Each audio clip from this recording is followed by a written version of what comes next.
Real quick, can we just clap it up for our worship team and our tech team?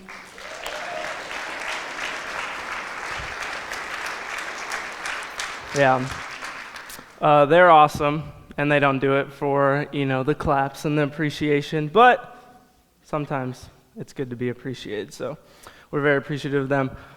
Dude, guys, I think we're going to have some fun today, and I'm real excited because Doug's not here, and not that in itself, but Doug's not here. They gave the youth pastor the mic and the stage, so anything I do that's wrong or bad, Doug's in Florida, so I can't even get in trouble for right after service. I have a 6-hour window before he's back to think of an excuse and a reason. So I think we're going to have some fun today. And Dustalin's not here, and Dustalin kind of yells at me sometimes when I do bad things.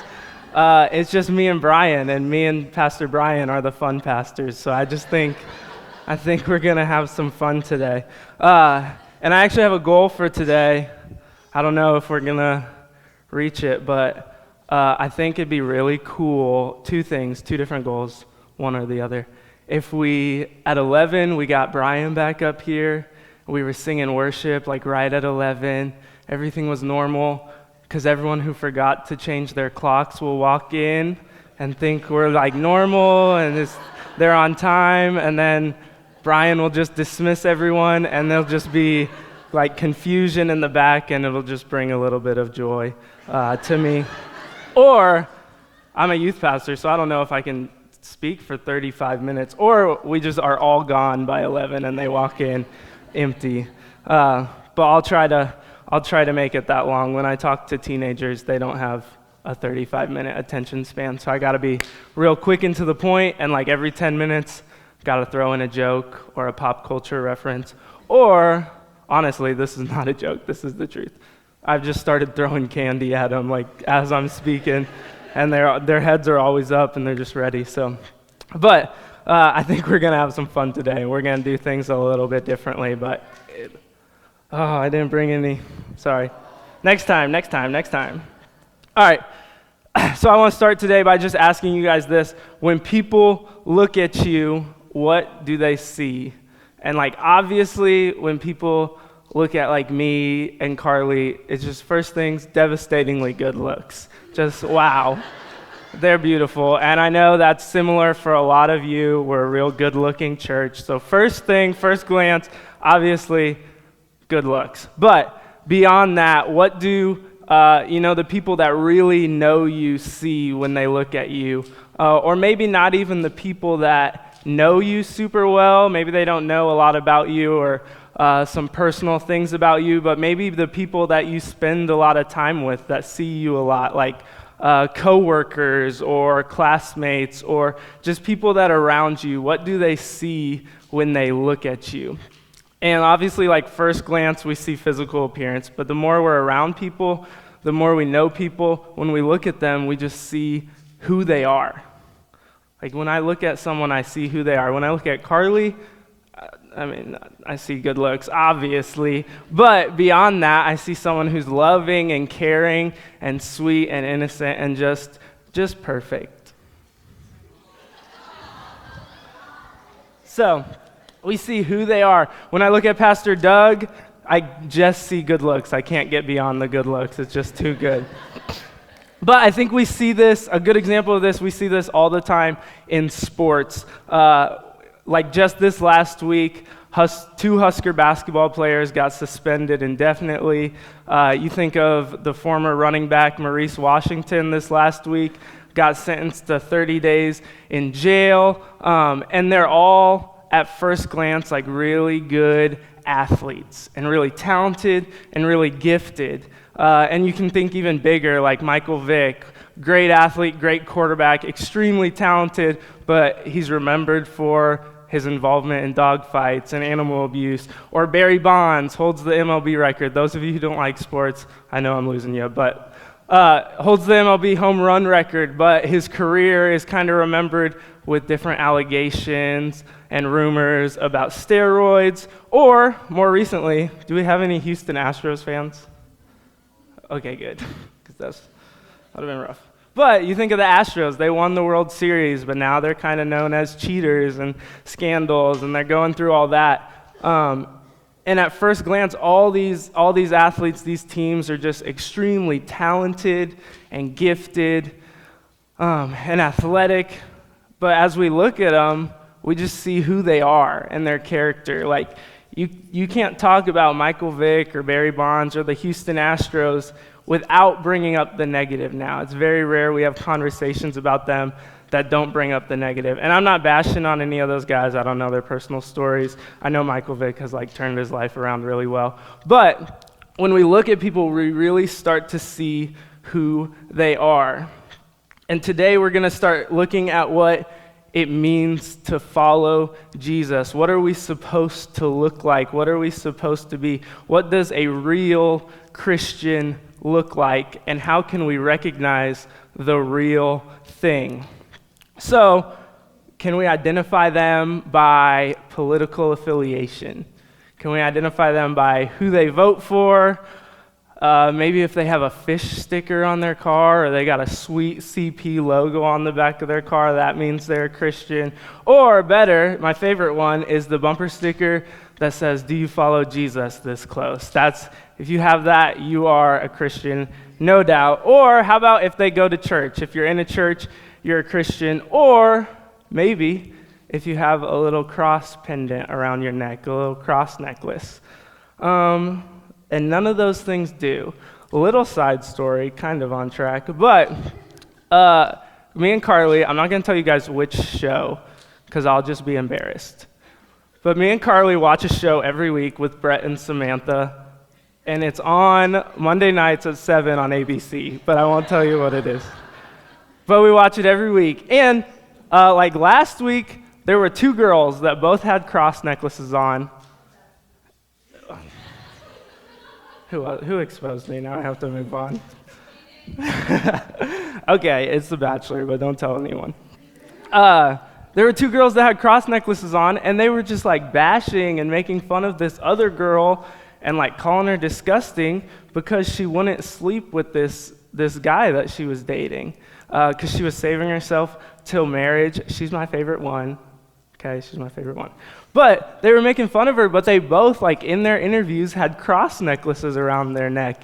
And just the irony of that, it was just crazy to me. Kind of side story. But at times it can be difficult to determine what a real Christian is, what a real Christian looks like, or what a real Christian acts like, because it's been so tainted by the world. But Jesus gave us a very real call on our lives. And we're going to look at that. It's in Matthew chapter 5, verses 13 through 16. This is in the Sermon on the Mount when Jesus was speaking to masses, and follows right after the Beatitudes. You guys, most of you probably read it this week, so you know what I'm talking about. But here it is, Matthew 5, 13 through 16. Jesus says, "You are the salt of the earth, but if the salt loses its saltiness, how can it be made salty again? It is no longer good for anything except to be thrown out and trampled underfoot. You are the light of the world. A town built on a hill cannot be hidden. Neither do people light a lamp and put it under a bowl. Instead, they put it on its stand, and it gives light to everyone in the house. In the same way, let your light shine before others, that they may see your good deeds and glorify your Father in heaven." So Jesus gives us a very real, specific call on our lives as followers of him. We are to be salt and light to the world. God is telling us you're supposed to go out and attract people to me. You're supposed to go out. We've been entrusted to take the message of Jesus into the world. Everywhere we go, we're supposed to take it into our work environments, into our communities, our neighborhoods, into our own homes, into our schools, into our prisons. Anywhere that there's people, we're supposed to take it. And I think too often we think we're supposed to take this message with our words, and we're supposed to go and just preach Jesus to everyone. But what Jesus is telling us here is we're supposed to take it into the world by who we are, by our character. And one of my favorite things about this passage that some people don't catch is that it's just a simple statement. It's not a command, a recommendation, or a suggestion. Jesus isn't saying, go be the salt and the light. He isn't saying you are to be the salt and the light. He's not saying eventually you'll be salt and light. He's very specifically and simply saying you are the salt and the light.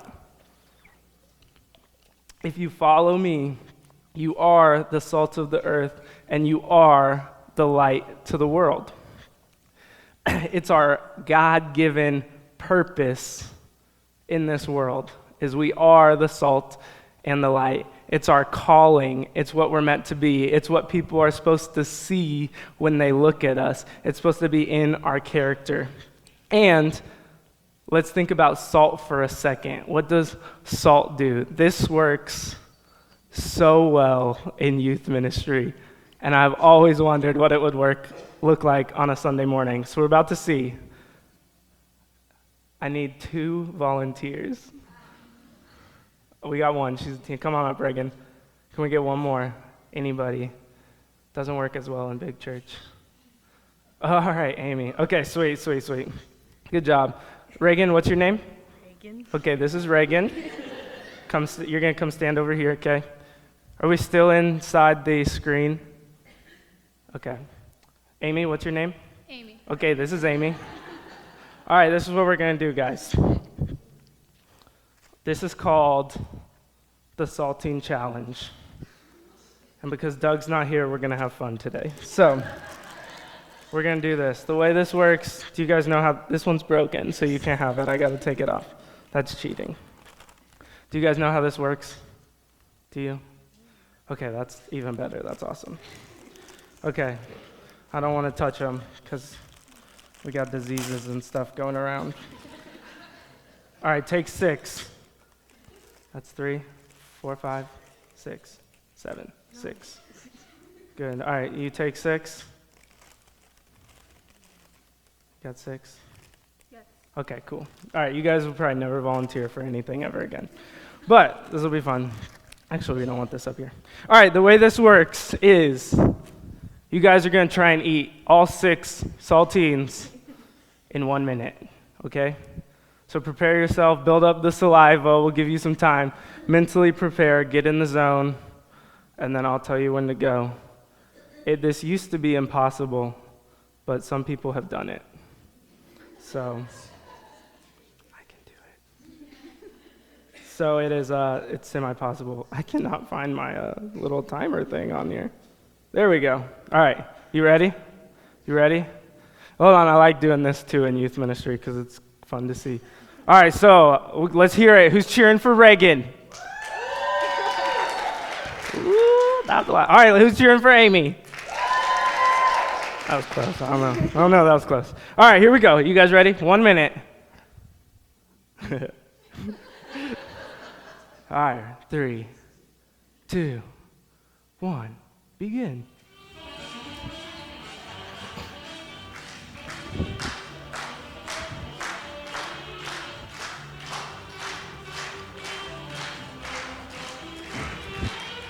Oh, you gotta be quicker than that. 45 seconds. We're 15 seconds in. Not even close.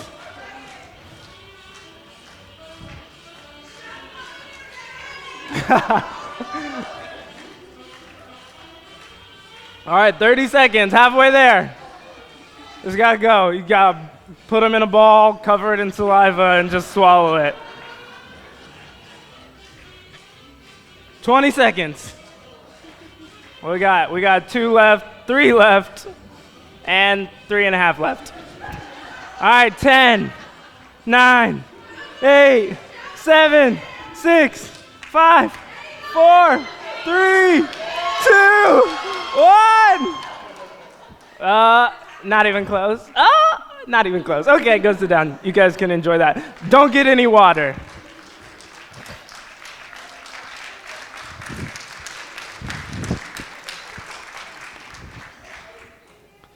All right, awesome.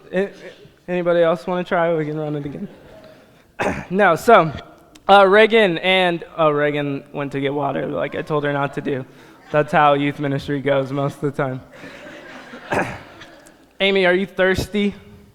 Yeah, like really thirsty, your mouth's just super dry. Yeah. So that happens. One thing about salt is it makes people thirsty. That's kind of just common sense. You eat some popcorn at the movie theater, you get the large, and you eat it all before the movie even starts, and then you have to go buy a large drink, and then you spend like $60 on an $8 movie. And it's ridiculous, but salt makes people thirsty, and that's what we're supposed to be. We're supposed to be making people thirsty, and we're supposed to be live our lives the way that other people see it, and they want what we have.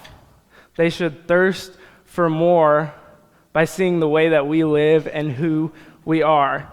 And some ways that we do that is just think about your daily life. How do you handle stressful situations at work?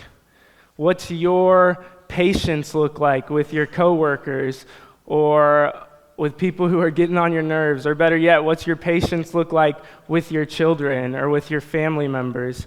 How do you deal when life isn't going the way you want it to, when life kind of kicks you in the butt and isn't going the way you want it, isn't going the way you envisioned, the way you thought it would? How do you deal with grief? Is it any different than the world? Do people look at you and see something different than everyone else? Do they see something in you and want that? Or are you just like everyone else? Do you deal with it the same way everyone else does, and there's nothing about you that's set apart or different? We need to be living our lives in ways that are different, that stand out, that people see the way we respond to adversity, that we respond to challenges, and they can tell that something is different about them, and I want that. And they should thirst for more by seeing who we are. Another thing about salt is that it changes something when it touches it, but the salt itself never changes. It's like, I haven't taken a chemistry class since like my junior year of high school, so like last year, but that was like 6 years ago. But it's like one of the most consistent elements that we have. Like salt just doesn't change. And a great example of that is we have this great weather now. A couple weeks ago, we had a bunch of snow and ice, and a bunch of people went out and threw some salt on the roads, in their driveway, on their sidewalk. And when you walk out Carly and I's front door, there's no ice anymore, there's no snow. We have a giant pile of salt that we really need to get rid of. It's just sitting there. But we have a giant pile of salt because the salt doesn't change, but it does change the ice.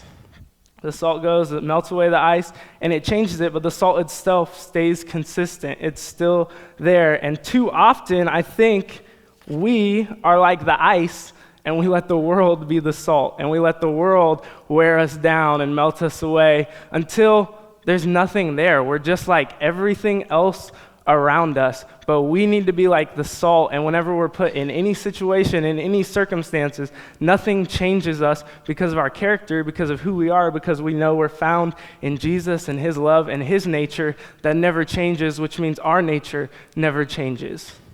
And we should go into the world and change the world and melt away all the ice in the world, and we should stay consistent. But far too often today, it's the opposite. We let the world wear us down, and we let the world change us, and we just become like everything else.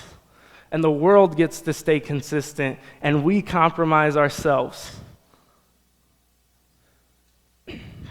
Another thing salt does is salt adds some flavor. Everybody say flavor. Not flavor, some flavor.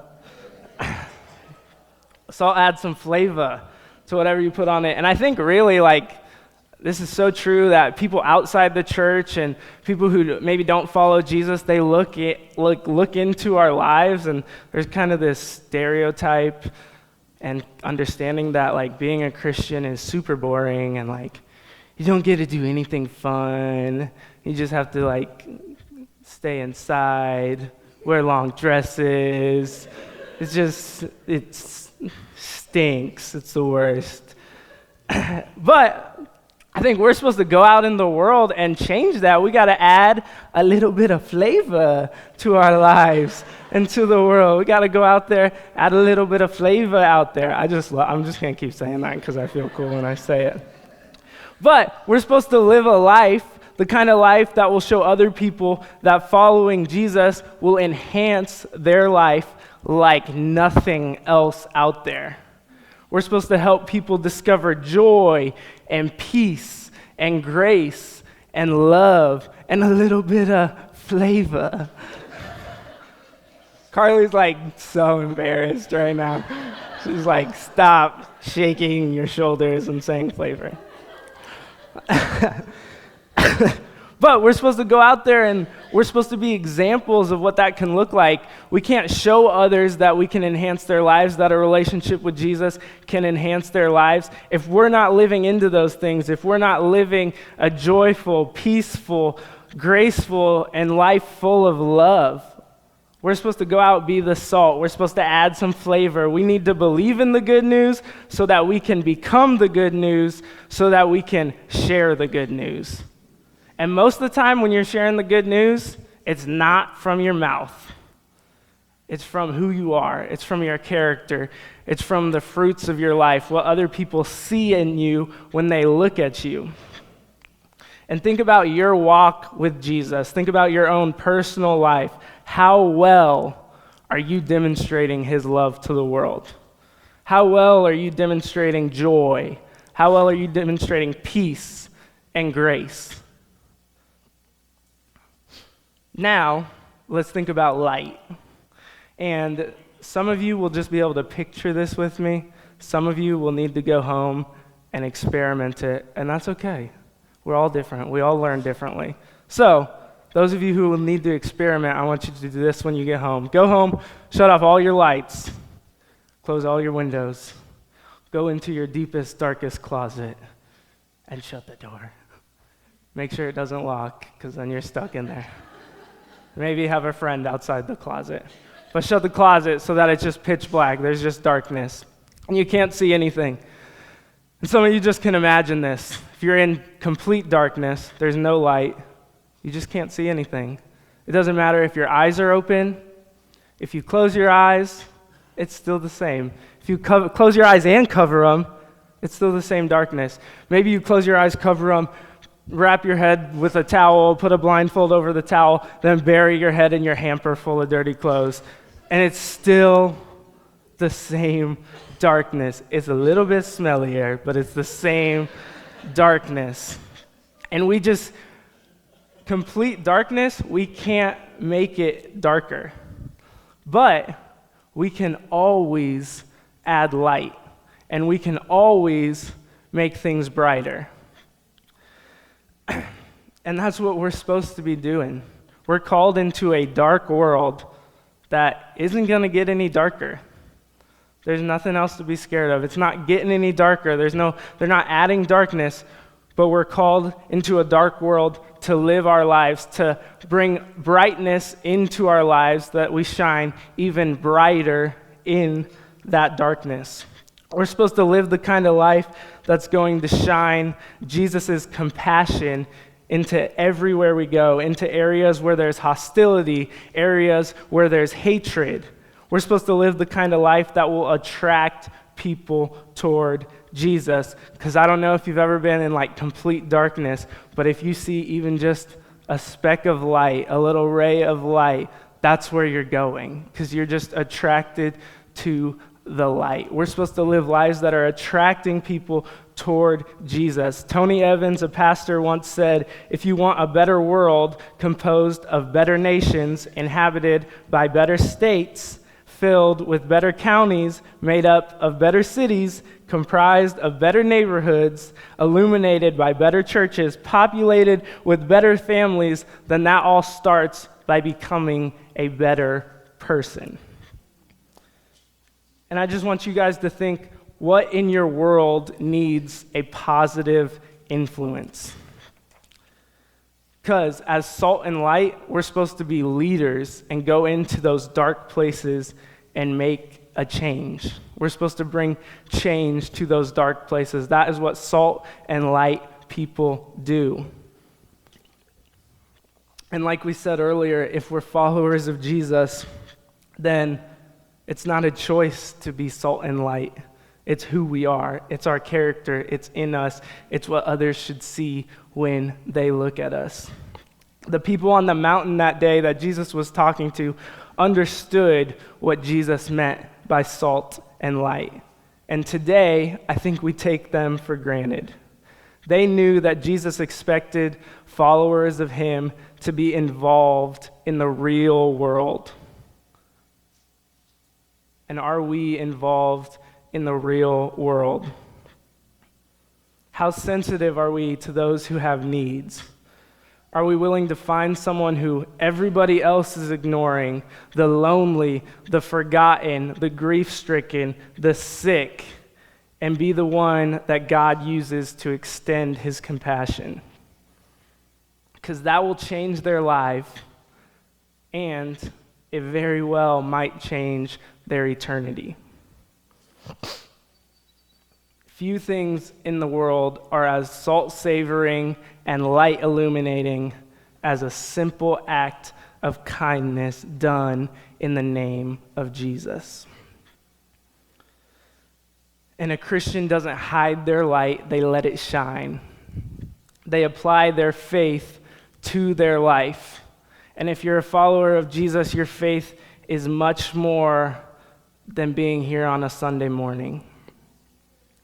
If you're a follower of Jesus, we're to be salt and light 7 days of the week. We're supposed to go into our world and our character, who we are, what people see, shouldn't be different at school. That was like total youth ministry moment. You guys don't go to school. At work, or with our friends in different activities, different atmospheres, than it should be here. We should see the same people, the same character in this room, in this building, as we should across the street. When we're outside of here, our character shouldn't change. Who we are shouldn't change. People should see the same people. They should see the salt and the light. Does the way you're living your life point people to Jesus? Do people see your good deeds? Can they observe the way that you live your life and the way you make your life better, the way you make life better for those around you, for everyone who knows you, that you enhance their life? Can they look at you and say, they must know God? There's something different about him or her. He or she has something that I don't have. I need to talk to them because I want whatever they have, whatever sets them apart, whatever makes them different. I want that. I want a life full of love and joy and peace and grace. Brian, you can come up. We're right on schedule for getting these 11 o'clockers, just shocking them. We're going to close out. Brian's going to do a song, but before we're done here today, I'm going to say just a quick prayer. And maybe some of you sitting there have thought about your own life in different areas and ways that you're to be salt and light. And you can just pray these with me. If you agree with them, just silently in your head if you want them. So God, I want to be saltier. I want to be the light in my family. I want to be a better husband or wife or sibling or parent or child. God, I want to do a better job of showing your love in my corner of the world. Give me strength and wisdom, and give me the people to show your love to. Bring me opportunities to show your love. God, I want to shine brighter in my neighborhood, at my work, in my community. I want to live in such a way that I point people to you, that people see what I have, the life I live, and it attracts them to you, that they want more, they want what I have, that they want peace and joy and grace and love.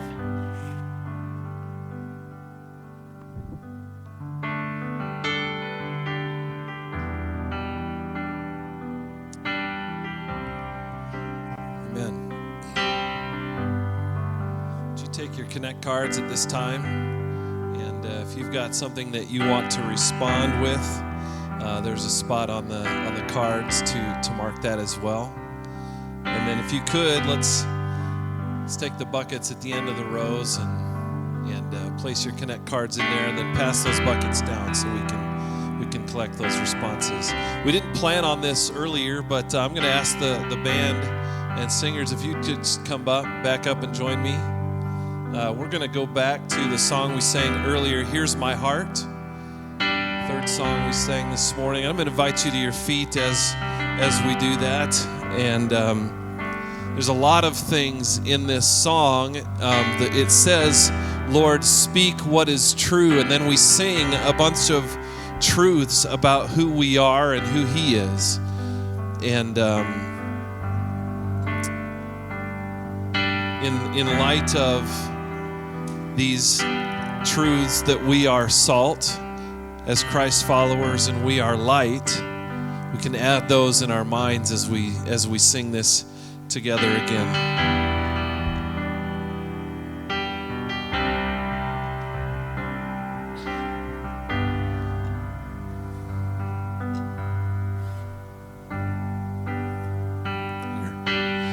Here's my heart, Lord.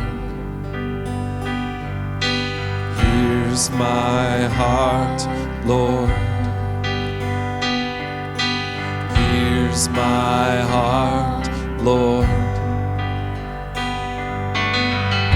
Speak what is true. Sing it again. Here's my heart. Here's my heart, Lord. Here's my heart, Lord. Here's my heart, Lord. Speak what is true, 'cause I am found, I am yours, I am loved, I'm made pure, I have life, I can breathe, I am healed, I am free. Here's my heart, Lord. Here's my heart, Lord. Here's my heart, Lord. Speak what is true, 'cause I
'Cause I am found, I am yours, I am loved,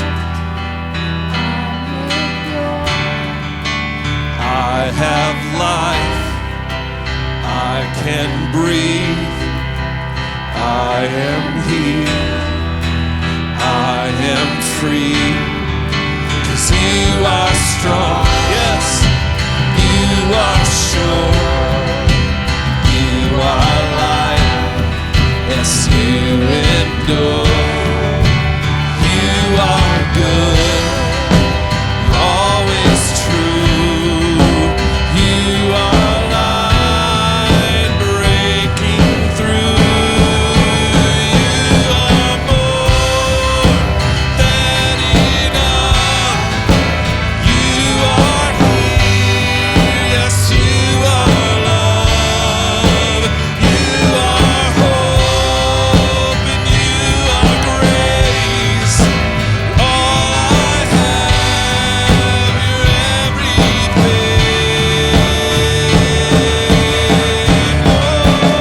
Lord, use my life, Lord, here's my heart, Lord, here's my heart, Lord, speak what is true, oh, here's my life, Lord, here's my life, Lord, here's my life, Lord, speak what is true, Lord, oh, speak what is true, speak what is true.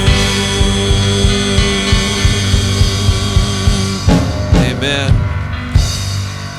Go in God's peace this week. You're dismissed. Speak that truth into your own lives this week. Amen.